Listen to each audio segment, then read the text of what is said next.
सौभाग्य की एक बात यह कि क्या बिना बिजली के कोई एसी काम कर सकता है? बिना बिजली के। जैसे जैसे दुनिया में गर्मी बढ़ती जा रही है, एक रिसर्च की बात हर जगह हो रही है। कहा जा रहा है कि यह तकनीक दुनिया में गर्मी से जूझने की पूरी तस्वीर ही बदल सकती है, क्योंकि फ्रिज और एसी कारगर तो होते हैं, लेकिन उनमें बिजली बहुत ज्यादा लगती है और दुनिया को इस वक्त बिजली चाहिए एआई यानी आर्टिफिशियल इंटेलिजेंस के डेटा सेंटर चलाने के लिए। अगर पूरे पूरे शहर भर की बिजली एआई ही ले लेगा तो बाकी काम के लिए बिजली कहां से आएगी? तो एक तो हर जगह जोर लगाया जा रहा है कि बिजली बनाने के ज्यादा से ज्यादा तरीकों को खड़ा किया जाए। सूरज से बिजली बनाई जा रही है, परमाणु बिजली बनाई जा रही है, हवा से बिजली बनाई जा रही है, पानी से बिजली बनाई जा रही है, कोयले से तो बनाई ही जा रही है। दूसरा जो जोर लगाया जा रहा है वो इस पर लगाया जा रहा है कि बिजली की खपत कैसे कम की जाए उन चीजों में जहां अभी बहुत बिजली लगती है। उसमें एक बड़ी जरूरत बनती जा रही है एयर कंडीशनर, क्योंकि गर्मी भी साल दर साल बढ़ती जा रही है, लेकिन एसी यानी एयर कंडीशनर महंगा भी आता है और बिजली भी बहुत लगती है उसको चलाने में। तो हर किसी के बस का तो है नहीं एसी लगवाना, इसलिए एक नई तकनीक पर पूरी दुनिया की नजर जा रही है। इस तकनीक का नाम है नेस्कॉड, यानी स्पेलिंग है NESCO और D। No electricity and sustainable cooling on demand.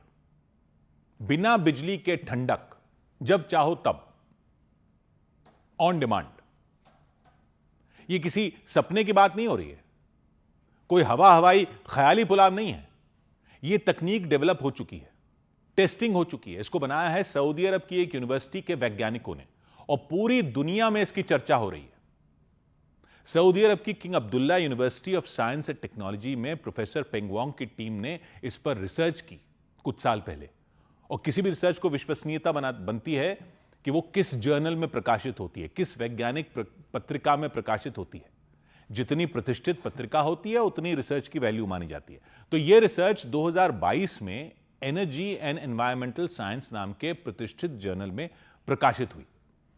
और अब जब एआई के लिए कितनी बिजली चाहिए, यह चर्चा दुनिया में जोरों पर है, तो इस तकनीक पर सबका ध्यान जा रहा है, क्योंकि इससे बहुत सारी बिजली बचाई जा सकती है। अगर एसी के लिए बिजली की जरूरत ही ना पड़े तो दुनिया में बहुत से देशों में यह पूरा खेल ही पलट सकती है, खासकर ऐसे देशों में जहां बहुत ज्यादा गर्मी पड़ती है, जैसी आजकल भारत में पड़ रही है। क्योंकि इस तकनीक में सूरज की रोशनी और गर्मी चाहिए, और वो भारत जैसे देशों में तो बहुत है। तो क्या है ये तकनीक, ये समझने की जरूरत है। स्कूल में केमिस्ट्री में आपने पढ़ा होगा, याद कीजिए, कि कुछ केमिकल ऐसे होते हैं जिनमें एंडोथर्मिक रिएक्शन होता है। एंडोथर्मिक रिएक्शन, अब ज्यादा पेचीदा केमिस्ट्री में नहीं जाते हैं। यह समझिए कि किसी केमिकल को किसी चीज से मिलाओ तो कई केमिकल ऐसे होते हैं जो आसपास की गर्मी सोख लेते हैं, ऐसा रिएक्शन होता है। ऐसा ही केमिकल होता है अमोनियम नाइट्रेट। अमोनियम नाइट्रेट का नाम आपने सुना होगा, शायद यह खाद में इस्तेमाल होता है। एक तरह का नमक होता है यह अमोनियम नाइट्रेट।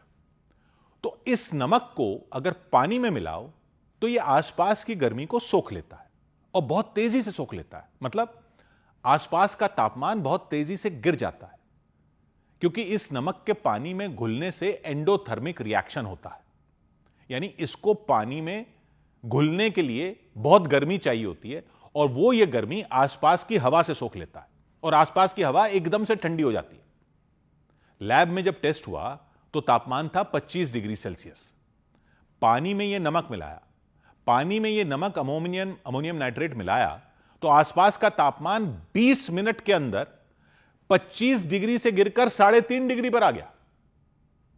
3.5 डिग्री, समझ रहे हैं आप? सर्दियों की रातों में पहाड़ों में होता है 3.5 डिग्री तापमान, उतना तापमान हो गया 20 मिनट में। यानी बस नमक को पानी में मिलाओ, कमरा ठंडा। थोड़ा सा नमक मिलाओ तो बस नमक के आसपास ठंडक होती है, काफी सारा मिलाओ तो पानी में पूरा कमरा ठंडा किया जा सकता है। इस सिद्धांत पर सऊदी अरब की यूनिवर्सिटी में वैज्ञानिकों ने काम किया और यह करके दिखा दिया कि बस नमक को पानी में मिलाओ तो रिएक्शन होता है, और वो रिएक्शन आसपास से पूरी गर्मी खींच लेता है, हवा को जल्दी से ठंडा कर देता है। कोई एसी की जरूरत ही नहीं। लेकिन फिर चुनौती यह थी कि एक बार तो ठंडक हो गई, गर्मी तो लेकिन पड़ती रहेगी। एक बार हवा ठंडी हो भी गई तो फिर गर्म होने लगेगी। तो क्या फिर से नमक पानी में मिलाते रहें? क्योंकि नमक जो था उसका तो घोल बन गया। अब क्या और नमक लाकर लेकर आए और फिर उसको दूसरे पानी में मिलाएं? ऐसा कब तक करते रहेंगे? ऐसे तो कमरा ही नमक और पानी से भर जाएगा। तो मेन काम जो किया वैज्ञानिकों ने वो इसी चुनौती पर किया। उन्होंने देखा कि नमक को पानी में मिलाया तो आसपास की हवा ठंडी हो गई। फिर जो घोल बना अमोनियम नाइट्रेट नमक का और पानी का, उस घोल को अगर तेज सूरज की रोशनी में सुखाओ तो फिर से अमोनियम नाइट्रेट बन जाता है। यानी घोल को उसके बाद सूरज की रोशनी के नीचे पहुंचाना है और वो फिर से नमक बन जाता है, और फिर उस नमक को कमरे में पहुंचाना है और पानी में मिलाना है, वो फिर से ठंडा कर देता है कमरे को, फिर घोल बन जाता है, घोल को फिर से धूप में पहुंचाना है, वो फिर से नमक बन जाएगा। ऐसे साइकिल चल सकती है, पूरा चक्र चल सकता है और कमरा ठंडा बना रहेगा। कोई बिजली नहीं, कोई कंप्रेसर नहीं, कोई मोटर नहीं, कोई पंखा नहीं, सिर्फ धूप और पानी और अमोनियम नाइट्रेट नाम का ये नमक चाहिए और कमरा एसी की तरह ठंडा हो जाता है। तो वैज्ञानिकों ने यह दिखाया इस नेस्कॉड तकनीक को, यानी no electricity and sustainable cooling on demand तकनीक को पूरी बिल्डिंग को ठंडा करने के लिए इस्तेमाल किया जा सकता है। इसके सोलर रीजनरेटर को छत पर लगा सकते हैं। सोलर रीजनरेटर यानी जहां सूरज की रोशनी से घोल से दोबारा नमक तैयार किया जाएगा, और कूलिंग यूनिट को बिल्डिंग के अंदर कमरों में रख सकते हैं। कूलिंग यूनिट यानी जहां पर नमक को पानी में मिलाया जाएगा। इन दोनों को पाइप से या किसी सिस्टम से जोड़ सकते हैं। तो वैज्ञानिकों ने नमक को पानी में घोला, घोल ठंडा हो गया, यह ठंडा घोल कूलिंग यूनिट में था। फिर कूलिंग यूनिट में ठंडे घोल से पाइप के जरिए हवा चलाई गई। हवा ठंडी होकर कमरे में फैल गई। जैसे कूलर में पानी से हवा को पास किया जाता है, तो कुछ कुछ वैसे ही इस घोल के ऊपर से हवा पास करवाई गई। कूलर में तो उतनी ठंडक नहीं हो पाती, क्योंकि कूलर का पानी ऐसा फ्रिज जैसा ठंडा नहीं होता, लेकिन इस घोल का पानी तो बहुत ठंडा हो जाता है। तो उसने हवा को भी बहुत ठंडा कर दिया। फिर जैसे कार का रेडिएटर होता है, वैसा सिस्टम लगाकर वैज्ञानिकों ने कमरे को ठंडा करके दिखा दिया। फिर कुछ घोल को फिर छत पर भेजा गया। साथ ही साथ वहां सोलर रीजनरेटर में सूरज की गर्मी से पानी की भाप बन गई और नमक के क्रिस्टल फिर तैयार हो गए। पानी से जो भाप बनी उससे फिर पानी बना लिया, यानी फिर से पानी और नमक अलग अलग मिल गए। तो दिन में तो यह लगातार कमरे को ठंडा करता रहा। नमक से घोल बना, ठंडक हुई, फिर घोल से नमक बना, फिर नमक से घोल बना, ठंडक हुई, फिर यह चक्र चलता रहा। रात में बस यह हुआ कि नमक स्टोर करके रखना पड़ा, क्योंकि रात में घोल से दोबारा नमक नहीं बन सकता, क्योंकि सूरज की रोशनी नहीं होती। तो रात में नमक के कई राउंड लगते रहे और घोल बनता रहा। लेकिन फिर अगले दिन सूरज की रोशनी आई तो फिर घोल से नमक बन गया। रात के लिए बस यह हुआ कि नमक ज्यादा स्टोर करके रखना पड़ा। इस तकनीक से एसी चलाकर दिखा दिया वैज्ञानिकों ने।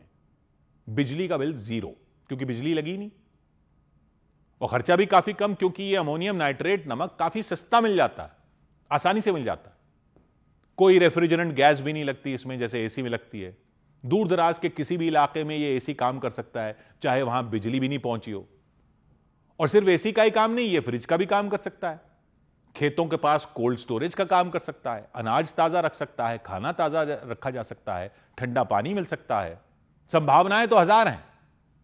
तकनीक वैज्ञानिकों ने बनाकर दिखा दी है और तेजी से इसको बाजार में लाने पर काम हो रहा है। यह हो गया तो दुनिया के कई देशों की तस्वीर बदल सकती है। लैब की तकनीक को जमीन पर उतारने का आखिरी पड़ाव बाकी है, और आखिरी पड़ाव ही सबसे बड़ी चुनौती होता है। 100 बात की एक बात।